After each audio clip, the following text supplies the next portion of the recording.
Hi, എല്ലാവർക്കും നമസ്കാരം. വെള്ളയപ്പം അഥവാ അപ്പം ഉണ്ടാക്കാനായിട്ട് നോർമലി നമ്മൾ എന്താ ചെയ്യുക? 2-3 മണിക്കൂർ അരി കുതിർത്ത് വെച്ച് പിന്നെ അത് അരച്ച് ഒരു 6-7 മണിക്കൂർ കൊണ്ട് അത് ഫെർമെൻ്റ് ആയിട്ടാണ് നമ്മൾ അപ്പം ഉണ്ടാക്കാറ് അല്ലേ? എങ്ങനെ വന്നാലും മിനിമം ഒരു 5 to 8 hours എടുക്കും.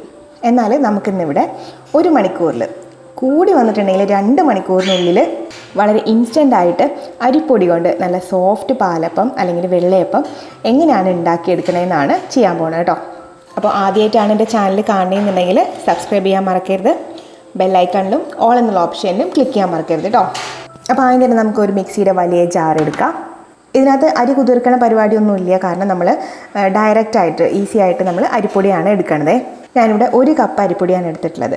ഇത് നമ്മൾ സാധാരണയായിട്ട് ഇടിയപ്പത്തിനും അതുപോലെ തന്നെ പത്തിരിക്കും അപ്പത്തിനൊക്കെ എടുക്കുന്ന സെയിം അരിപ്പൊടി കേട്ടോ. ഒരിക്കലും പുട്ടിൻ്റെ പൊടി എടുക്കരുത്. നമുക്കിത് ജാറിലേക്ക് ഇടാം. 250 ml മെഷർമെൻറ്റ് കപ്പാണ് 1 കപ്പ്. പിന്നെ വേണ്ടത് 1/2 കപ്പ് തേങ്ങാപ്പീരയാണ്.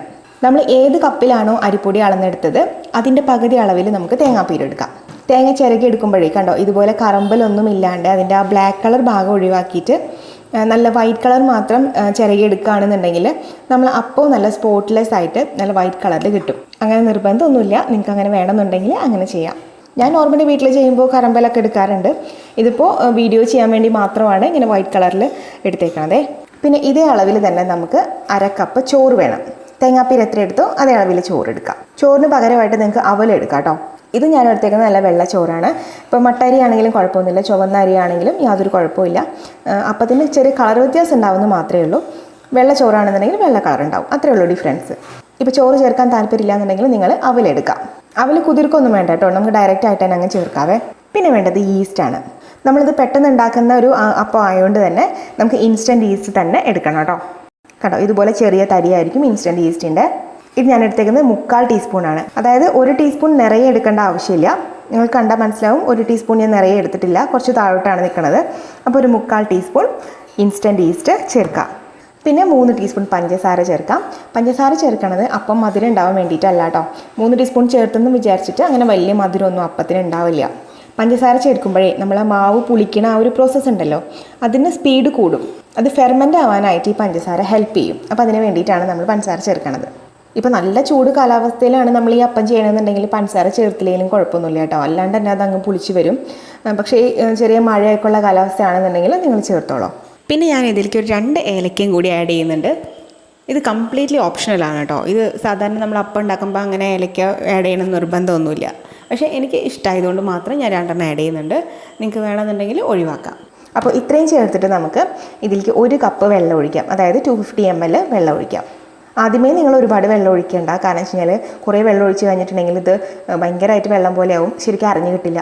അപ്പോൾ ആണെന്നുണ്ടെങ്കിൽ നല്ല കറക്റ്റായിട്ട് നല്ല സ്മൂത്തായിട്ട് അരഞ്ഞു കിട്ടണം, ഒട്ടും തരിയില്ലാണ്ട് നമുക്ക് അരഞ്ഞു കിട്ടണം. അപ്പോൾ ഒത്തിരി വെള്ളം ഒഴിക്കേണ്ട. 1 കപ്പ് വെള്ളം ഒഴിച്ചിട്ട് നമുക്ക് ആദ്യം അരച്ച് നോക്കാം. ഓക്കെ, നന്നായിട്ട് അരച്ചെടുത്തിട്ടുണ്ട്. ഇതുപോലെ നല്ല മയത്തിൽ നോക്കി ഒട്ടും തരിയില്ലാണ്ട് അരച്ചെടുത്തിട്ടുണ്ട്. ഇതിപ്പോൾ ഇത്തിരി കട്ടിയിലല്ലേ ഇരിക്കുന്നത്, കാരണം നമ്മൾ 1 കപ്പ് വെള്ളം മാത്രമേ ഇതിനകത്തേക്ക് ചേർത്തിട്ടുള്ളൂ. ഇനിയും വെള്ളം ചേർക്കാനുണ്ട് കേട്ടോ. അപ്പോൾ ഇതിപ്പോൾ നന്നായിട്ട് അരഞ്ഞിട്ടുണ്ട്. അപ്പോൾ എന്തായാലും നമുക്ക് വെള്ളം ഒഴിക്കണമല്ലോ. അപ്പോൾ ഇതിലേക്ക് തന്നെ ഞാൻ 1 കപ്പും കൂടി ഒഴിച്ചിട്ട് ഒരു 30 സെക്കൻഡ് ഒന്ന് കറക്കിയെടുക്കുകയാണ്. അപ്പോൾ നമ്മൾ മിക്സ് ചെയ്യേണ്ട ആവശ്യമില്ലല്ലോ. അപ്പോൾ മൊത്തം ഞാൻ 2 കപ്പ് വെള്ളം ഇതിലേക്ക് ചേർത്തിട്ടുണ്ട്. 1 കപ്പ് നല്ല സ്മൂത്തായിട്ട് അരയ്ക്കാൻ വേണ്ടിയിട്ട് യൂസ് ചെയ്തു. അത് കഴിഞ്ഞതിന് ശേഷം പിന്നെ നമ്മൾ എക്സ്ട്രാ 1 കപ്പും കൂടി ആഡ് ചെയ്തു. എന്നിട്ട് നന്നായിട്ട് മിക്സ് ചെയ്തു. മൊത്തം 2 കപ്പ് കേട്ടോ. ഇത് നമുക്കൊരു ബൗളിലേക്ക് മാറ്റാം. കണ്ടോ, ഇങ്ങനെയാണ് ഇതിൻ്റെ കൺസിസ്റ്റൻസി ഇരിക്കണത്. ദോശമാവിനേക്കാളും കുറച്ച് ലൂസായിട്ട് ഇരിക്കണം. ഉപ്പ് നമ്മൾ ഇപ്പോഴേ ചേർക്കണില്ല കേട്ടോ, കാരണം ഉപ്പ് ഇത് പുളിക്കുന്നതിൻ്റെ ആ പ്രോസസ്സിനെ സ്ലോ ആക്കുകയാണ് ചെയ്യുക. അപ്പോൾ മാവ് പുളിച്ചതിന് ശേഷം നമുക്ക് അപ്പം ഉണ്ടാക്കുന്നതിന് തൊട്ട് മുന്നായിട്ട് ഉപ്പ് ചേർത്താൽ മതി. ഇങ്ങനെയാണ് മാവ് ഇപ്പോൾ ഇരിക്കണത്. പിന്നെ വെള്ളത്തിൻ്റെ അളവ് ഞാൻ 2 കപ്പെന്ന് പറഞ്ഞെങ്കിലും നിങ്ങൾക്ക് 2 കപ്പ് ഒഴിച്ചിട്ടും അത് കറക്റ്റായി വരുന്നില്ല എന്നൊക്കെ തോന്നുകയാണെന്നുണ്ടെങ്കിൽ ചെറിയ മാറ്റങ്ങളൊക്കെ വരുത്താം കേട്ടോ. നിങ്ങൾ 1.5 കപ്പ് ഒഴിച്ചിട്ടൊക്കെ ഒന്ന് നോക്കുക, ഇത്രയും മതിയാവോ. ചിലപ്പോൾ ചില ഡിഫറൻസ് ഒക്കെ ഉണ്ടാവുമല്ലോ, നമ്മൾ യൂസ് ചെയ്യുന്ന ആ പൊടിയുടെ അനുസരിച്ചൊക്കെ ഡിഫറൻസ് ഉണ്ടാവും. ഇനി നമുക്കിത് നന്നായിട്ട് അടച്ചു വെച്ചിട്ട് ഒട്ടും തണുപ്പടിക്കാത്ത സ്ഥലത്തേക്ക് വെക്കാം. മാവ് പുളിച്ച് വരാൻ വേണ്ടിയിട്ട്, പൊന്തി വരാൻ വേണ്ടിയിട്ട് വെക്കാം. ഇപ്പോൾ തണുപ്പടിക്കാത്ത സ്ഥലം എന്ന് പറയുമ്പോൾ നമ്മളിപ്പോൾ ഫാനിൻ്റെ കാറ്റൊക്കെ അല്ലെങ്കിൽ AC-യുടെ തണുപ്പൊക്കെ ഡയറക്റ്റായിട്ട് ഏൽക്കാത്ത സ്ഥലം ഉണ്ടാവില്ലേ, കുറച്ച് വാമായിട്ടുള്ള പ്ലേസിൽ വേണം വെക്കാനായിട്ട്. എന്നാലാണ് ഇത് പെട്ടെന്ന് ഫെർമെൻ്റ് ആയിട്ട് വരിക. ചിലർ ഓഫാക്കി വെച്ചിട്ടുള്ള ഓവനിലൊക്കെ വെക്കാറുണ്ട്. അപ്പോൾ അത് നമുക്ക് എല്ലാവർക്കും ചെയ്യാൻ പറ്റണമെന്നില്ല. അപ്പോൾ ഞാൻ ഇവിടെ വെച്ച് കഴിഞ്ഞാൽ ഇങ്ങനെ ഒരു കോർണറിൽ വെച്ചിട്ടുണ്ട്. പുറത്ത് ചെറിയൊരു ചാറ്റൽ മഴ ഉണ്ട് കേട്ടോ, അപ്പോൾ ചെറിയൊരു തണുപ്പുണ്ട്.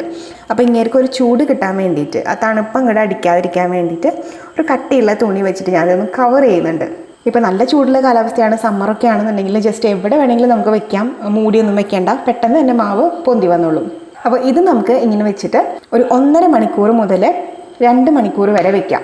ഞാൻ പറഞ്ഞില്ലേ, നല്ല ഇപ്പോൾ ചൂട് കാലാവസ്ഥയൊക്കെ ആണെന്നുണ്ടെങ്കിൽ 45 മിനിറ്റ്സിനുള്ളിലൊക്കെ മാവ് നല്ലോണം പുളിച്ച് വരും. അപ്പോൾ നിങ്ങൾ എവിടെയാണോ താമസിക്കുന്നത് അവിടുത്തെ കാലാവസ്ഥ അനുസരിച്ചിട്ട് ചെറിയ ചെറിയ മാറ്റങ്ങൾ ഉണ്ടാവും. എന്തായാലും 2 മണിക്കൂർ ഏറ്റവും കൂടിയ സമയമാണ് കേട്ടോ.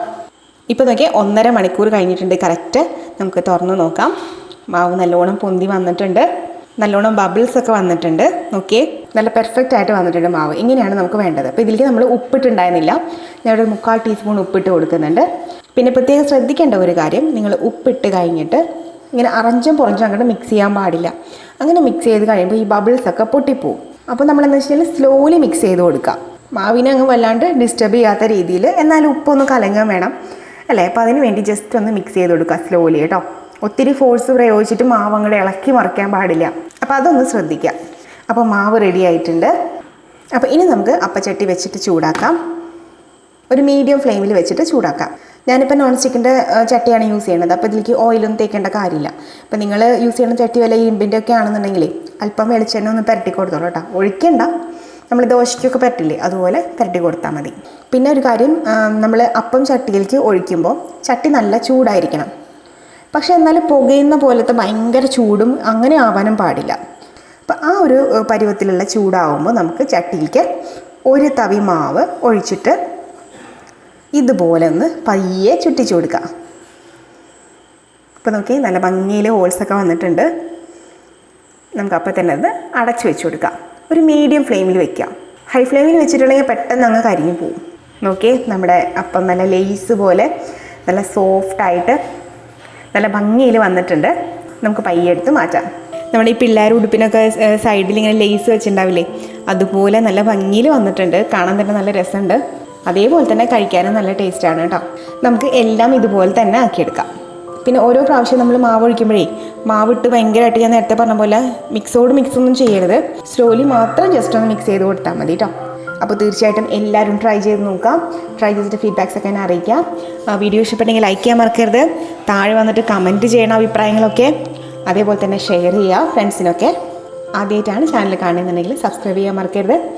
തൊട്ടപ്പുറത്തുള്ള ബെല്ലൈക്കണിലും ഓൾ എന്നുള്ള ഓപ്ഷനിലും കൂടിയിട്ട് ക്ലിക്ക് ചെയ്യാം. എന്നാലാണ് ഞാൻ ഇനി ഫ്യൂച്ചറിൽ വീഡിയോസ് പോസ്റ്റ് ചെയ്യുമ്പോൾ നിങ്ങൾക്ക് അപ്പോൾ തന്നെ നോട്ടിഫിക്കേഷൻ കിട്ടുള്ളൂ. അപ്പോൾ തന്നെ വന്നിട്ട് വീഡിയോ കാണാനും പറ്റുള്ളൂ. അപ്പോൾ എല്ലാവരും മറക്കാതെ ചെയ്യാം. അപ്പോൾ അടുത്തൊരു വീഡിയോ ആയിട്ട് വരുമ്പോൾ കാണാം. എല്ലാവർക്കും നന്ദി, നമസ്കാരം.